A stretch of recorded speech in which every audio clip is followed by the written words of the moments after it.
I shall forever remember the words my father shared with me upon learning of my engagement. In a moment of solemnity, he guided me aside and questioned, "Are you truly certain about uniting with this gentleman, Peter? While I acknowledge your affection for him, I harbor reservations about his suitability for you." "Why, Dad?" "He loves and respects me. His financial standing, disparate from ours, is of no consequence to me. I am well aware, Zoe, of how I built my fortunes from the ground up. I would never demean someone based on their economic class. Yet Peter is a dubious character, and his mother exhibits a similar demeanor." "What do you mean, Dad?" "I fail to comprehend. Call it paternal instinct. This man may not love you. Despite his displays of affection, he often boasts among his friends about securing the affections of the affluent Julia. Julia dismisses it as banter, but you may be mistaken, Dad. Peter would never utter such things about me. Julia loves me sincerely. She would reprimand Peter for any such jest. At times I wish I had heeded my father's counsel. He foresaw what I, a naïve and love-struck girl, failed to perceive. In the wake of my mother's demise 2 years prior to my nuptials and my father's ailing health, I yearned desperately for an anchor to life. Peter and Julia assumed that role. My father, a man of wealth accrued through judicious investments, provided us with comfort. I, too, toiled diligently in my occupation, securing a modest salary. In essence, we led a contented life. However, my spouse Peter and his mother Julia were not as financially endowed. While Peter earned more than me, his humble origins prevented him from achieving affluence. He'd harbored resentment and, together with Julia, aspired to a life of refinement and opulence.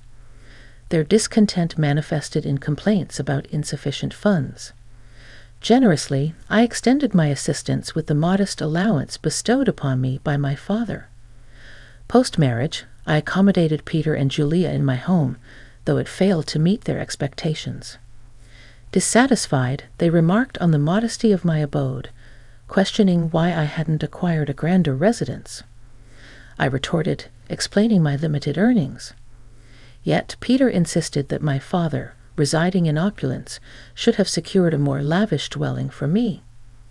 Unperturbed, I clarified that my mother's estate, in the absence of a will, belonged entirely to my father. I expressed contentment with my circumstances, dismissing Peter's suggestion that I deserved more. As my father's health declined, Peter and Julia audaciously envisioned a future wherein my inheritance would fund their extravagant lifestyle. Their presumption, coupled with persistent requests for additional funds, left me weary. Despite our financial stability, their relentless pursuit of affluence wearied me. The real climax unfolded following my father's demise, his battle with cancer concluding swiftly. My grief was profound, yet the solace I sought from Peter and Julia was fleeting. Their preoccupation centered solely around the imminent reading of the will, displaying a callous disregard for the funeral arrangements. Astonishingly, they declined attendance, dismissing my father as inconsequential to them. The emotional turmoil of that moment resonated with my father's earlier cautionary words, fueling suspicions of their ulterior motives.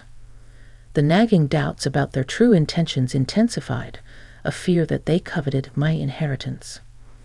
Excluded from the will reading, Peter and Julia contested vehemently, asserting their familial rights. Lawrence, my father-in-law, was their justification. Baffled by their insistence, I retorted, clarifying that their absence from the will reading was a consequence of their exclusion. The audacious inquiry about my inheritance followed, marked by a relentless pursuit of information. Julia, undeterred, pressed me for details, insinuating deceit regarding the purported wealth of my deceased parents. Their incessant badgering continued upon my return from the will reading, where they were denied access. Sympathy or support in my hour of grief was conspicuously absent. Instead, they demanded a reckoning of my inheritance, casting doubt upon my disclosure of receiving none. Accusations of deception filled the air, with Peter and Julia incredulous that my affluent parents left me bereft. Defending the truth, I stood firm, asserting that the will held no bequest for me. Julia's insistence on fighting for an inheritance I did not possess perplexed me. The truth, as revealed by the lawyer, pointed to a meager estate that had long been earmarked for charitable causes. This revelation visibly perturbed Peter and Julia, their discontent palpable. As weeks elapsed without any financial windfall, Peter's demeanor shifted. Affection waned, replaced by incessant scrutiny of my accounts.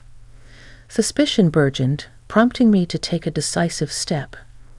Confronting Peter and Julia, I exhibited my bank statements, unequivocally dispelling any notions of concealed wealth. The revelation left them disillusioned, decrying the perceived waste of their years of toil and lamenting the absence of a substantial inheritance. In the aftermath, Peter's resentment swelled and his affection waned further. The once loving gestures were replaced by incessant probing, indicating a fixation on monetary gain. The realization struck me, prompting a final confrontation where I exposed the truth, leaving them disillusioned with the absence of riches they had anticipated. The revelation prompted Peter to declare our marriage a futile endeavor, questioning the very foundation of our union. Bewildered, I sought an explanation for his abrupt disillusionment. The shocking revelation of Peter's true motives left me utterly devastated. Their callous words revealed a dark reality. Peter had married me solely for the anticipated wealth from my inheritance. The painful truth echoed my parents' earlier warnings about Peter and his mother, branding them as opportunistic gold diggers. The emotional turmoil intensified, yet their subsequent words left me paralyzed.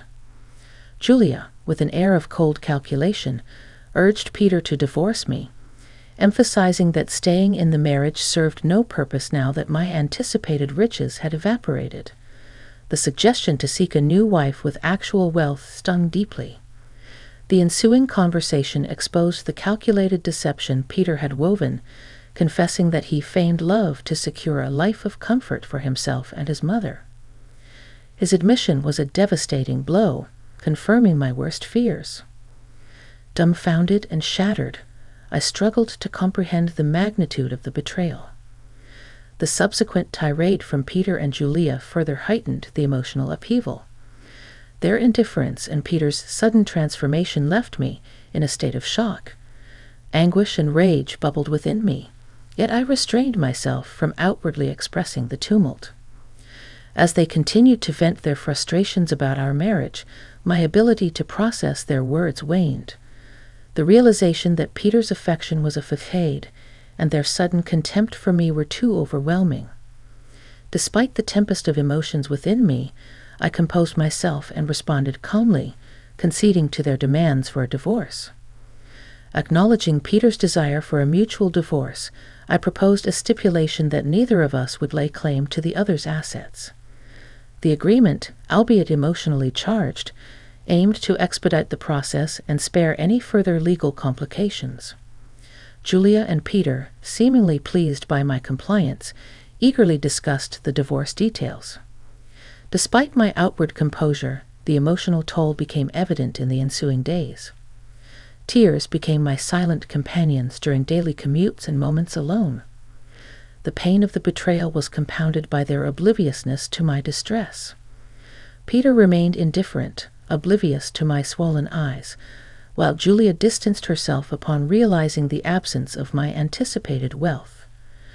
In a determined effort to sever ties, I arranged for Peter and Julia to relocate from my residence to a rented space nearby. Their apparent satisfaction at my subdued response only fueled my determination to expedite the divorce. Though outwardly calm, the emotional wounds festered, transforming each day into a silent battle against the pain inflicted by those I had once considered family. The wait for the divorce's finalization was marked by an unexpected revelation that I had kept well hidden. True to Peter's word, He refrained from seeking a share of my house, and I, in turn, chose not to pursue alimony. The amicable resolution, however, took an unforeseen turn on the day our divorce was officially concluded. In a gesture of closure, I visited Peter's new rented space to return my wedding and engagement rings, symbols of a union that had brought only adversity into my life. Peter, seemingly accepting of the parting, questioned my decision, suggesting that I might need the money. The irony of the situation wasn't lost on me, and I chuckled at the suggestion that I had laughed at their poverty before. Julia interjected, dismissing the rings as cheap and insinuating their lack of value. In response to Julia's assumptions about my financial state, I burst into laughter, a genuine expression of disbelief and amusement. Peter, appearing somewhat irritated by his mother's audacity, shared in the confusion. Julia persisted, asserting that my parents had left me destitute due to poor financial decisions, to which I responded with a resounding revelation. Contrary to their assumptions, I clarified that my parents had, in fact, left me a substantial inheritance, just not in the form of monetary assets. The will contained a secret clause revealing that I had inherited the entire neighborhood. The revelation left Julia and Peter stunned, questioning the legitimacy of such an inheritance. I explained that my parents had orchestrated this to test their true intentions, wanting to discern if their allegiance was rooted in love or mere monetary gain. Indignant, Julia and Peter sought to verify my claims by contacting their landlord, who was also the estate manager. The estate manager confirmed the authenticity of my inheritance, leaving Julia and Peter flabbergasted. Their realization that they had misjudged the situation unfolded, and panic set in. Accusing me of deceit, they insinuated that I had orchestrated the divorce to secure my wealth without sharing it. I found their audacity amusing, considering their previous actions. It dawned on them that their assumptions had led to a colossal mistake, and the tables had turned. Reveling in the sweet taste of karma, I calmly dismissed their accusations, emphasizing the poetic justice of their own miscalculations. The realization of their blunder marked the closing chapter of a tumultuous ordeal, leaving me with a sense of vindication and a newfound strength to move forward. Peter and Julia, your deception was a betrayal that cannot be overlooked. You manipulated me into a marriage under false pretenses, claiming love while harboring ulterior motives. Julia, your involvement in orchestrating this deceitful plan further reveals your complicity. While my inheritance was discussed transparently, your relentless pursuit of money tarnished any semblance of trust.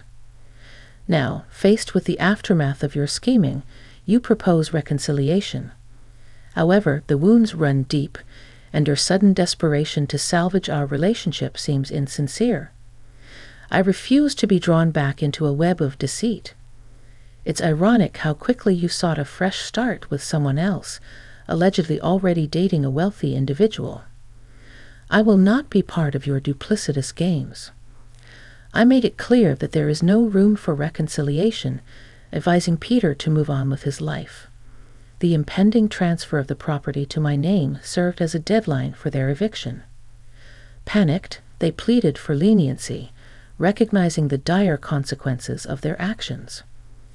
In the weeks that followed, they resorted to begging at my doorstep, pleading for forgiveness. Despite their eviction history, their stay was extended only at my request to the estate manager. I remained firm, informing them of their imminent departure once the property was officially under my ownership. Their desperation intensified, prompting them to approach my house to beg for mercy. Unfazed, I maintained my resolve. Julia and Peter's eviction loomed, and I held the power to enforce it swiftly. Their threats and insults resulted in a call to the police, ensuring my safety and reinforcing the impending eviction. With the property legally transferred to my name, I swiftly carried out the eviction. Their disbelief at facing the consequences of their actions was palpable. Attempting to trespass again, they encountered the firm hand of the law, leading to a stern warning from the police. A restraining order was filed, cementing their removal from my life. The repercussions of their actions spread throughout the town, resulting in their social ostracization. Friends disowned them, and they were compelled to leave the city in pursuit of a fresh start. Meanwhile, I relished the freedom and joy that accompany my newfound wealth, liberated from the clutches of gold-digging leeches. The tables have turned, and I now savor the fruits of justice and independence.